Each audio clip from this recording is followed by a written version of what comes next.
கிறிஸ்துவுக்குள் அன்பான தேவனுடைய பிள்ளைகளே, கர்த்தருடைய நாமத்தில் நான் உங்களை வாழ்த்துகிறேன். இந்த அருமையான நாளிலே நாம் எல்லாரும் சேர்ந்து ஒரு அருமையான பாடலை பாடி நம்முடைய ஆண்டவருக்கு நாம் மகிமை செலுத்தப் போகிறோம்.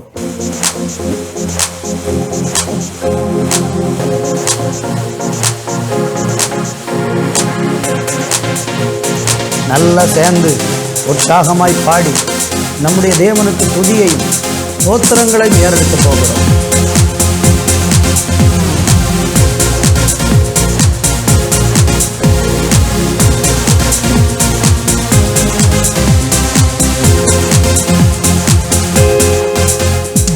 கோட்டைக்குள்ளே நான் நுழைந்து விட்டேன், இனி எதுவும் அணுகாது, எந்த தீங்கும் தீண்டாது.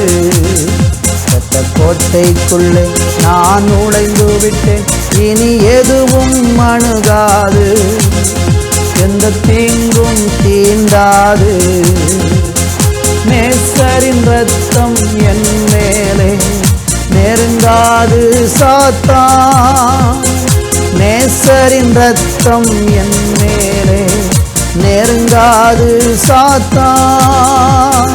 பாசமாய் சிலுவையில் பலியானார், பாவத்தை வென்று விட்டார். இயேசு பாசமாய் சிலுவையில் பலியானார், பாவத்தை வென்று விட்டார். இரத்த கோட்டைக்குள்ளே நான் நுழைந்து விட்டேன், இனி எதுவும் அணுகாது, எந்த தீங்கும் தீண்டாது. இரத்த கோட்டைக்குள்ளே நான் நுழைந்து விட்டேன், இனி எதுவும் அணுகாது, எந்த தீங்கும் தீண்டாது. மலைகள் குன்றுகள் விலகினாலும் மாறாது உம் கிருபை, மலைகள் குன்றுகள் விலகினாலும் மாறாது உம் கிருபை. அநாதி ஸ்நேகத்தால் இழுத்து கொண்டே அணைத்து சேர்த்து கொண்டே, என்னை அநாதி ஸ்நேகத்தால் இழுத்து கொண்டே அணைத்து சேர்த்து கொண்டே.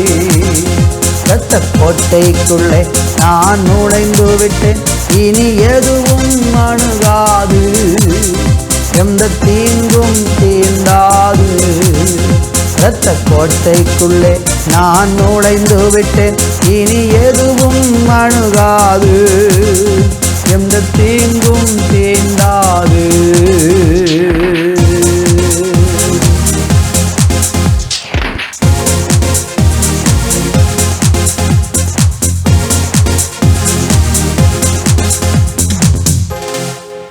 அன்பு தேவனுடைய பிள்ளைகளே, நம்ம எல்லாரும் அவரை நோக்கி பார்ப்போம். நல்ல தகப்பனே, இந்த நாளிலேயும் கூட எங்கள் மத்தியிலே நீங்கள் கிரியை செய்ததற்காக உமக்கு நன்றி. ஒவ்வொரு பிள்ளைகள் மேலும் உம்முடைய ஆளுகை கட்டளையிட்டு நடத்தும். இந்த நாளிலே உம்முடைய இரத்தத்தின் வல்லமை எல்லாரையும் பாதுகாக்கட்டும் என்று ஜெபிக்கிறேன், இயேசுவின் நாமத்தில் பிதாவே, ஆமேன், ஆமேன்.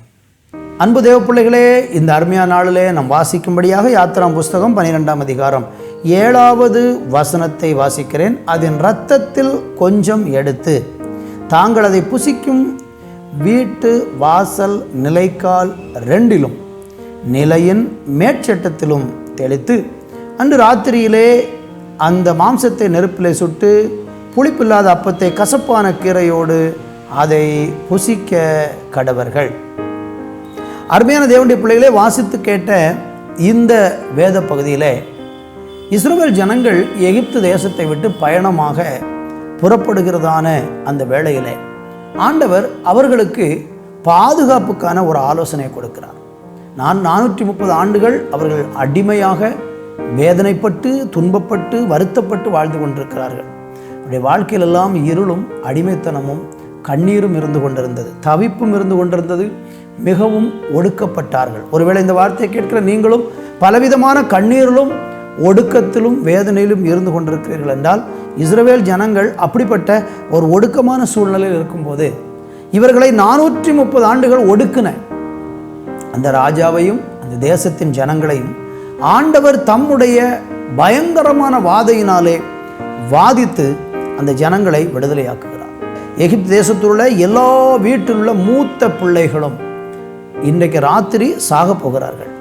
ஒரு பயங்கரமான சங்காரம் இவர்கள் மேல் வரப்போகிறது. சங்காரகன் வந்து இவர்கள் எல்லாரும் மேலும், அந்த ஒவ்வொரு வீடுகளின் மேலும் அவனுடைய உக்கரத்தை வெளிப்படுத்தும் போது வீட்டில் உள்ள எல்லா ஆண் குழந்தைகளும் வீட்டில் உள்ள எல்லா மூத்த பிள்ளைகளும் மரித்து போவார்கள் என்கிற ஒரு காரியத்தை ஆண்டவர் சொன்னார்.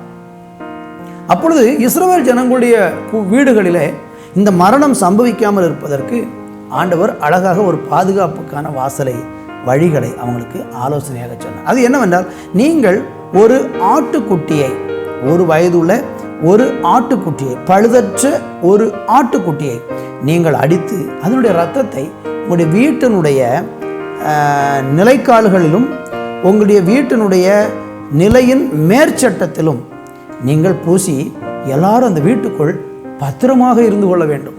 யாரும் வீட்டை விட்டு வெளியே வரக்கூடாது.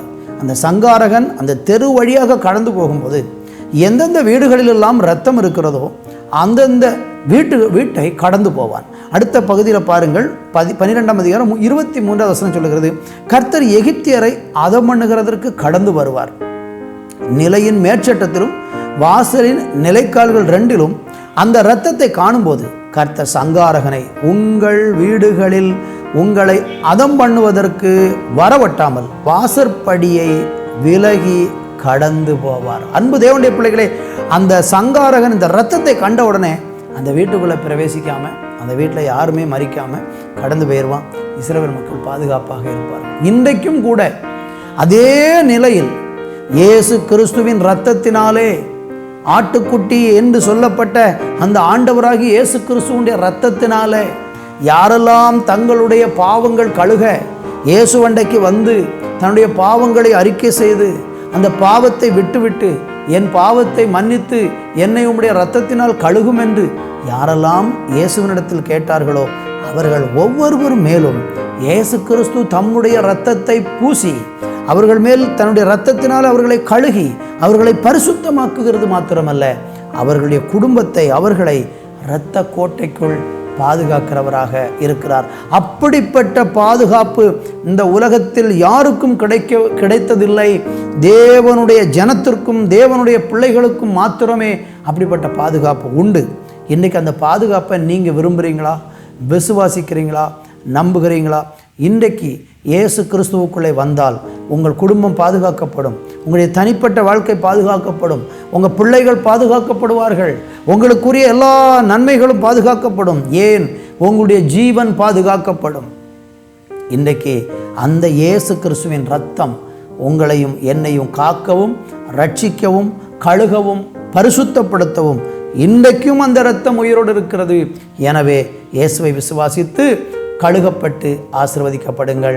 உங்களுக்காக நான் ஜெபிக்கிறேன். நல்ல தகப்பனே, இந்த வேளையிலே இயேசு கிறிஸ்துவின் இரத்தத்தின் பாதுகாப்பு எனக்கு வேண்டும், நான் இயேசுவின் இரத்த கோட்டைக்குள் பாதுகாப்பாக இருக்க என்னை ஒப்பு கொடுக்கிறேன் என்று யார் விசுவாசத்தோடு இந்த ஜெபத்தை என்னோடு கூட ஏறெடுக்கிறார்களோ அவர்கள் மேல் இப்பொழுது உம்முடைய பாதுகாப்பின் இரத்தம் தளிக்கப்பட்டு காக்கப்பட்டு ஆசீர்வதிக்கப்பட ஜெபிக்கிறேன். இயேசுவின் நாமத்தில் ஜெபிக்கிறோம் எங்கள் ஜீவனுள்ள நல்ல பிதாவே. ஆமேன், ஆமேன்.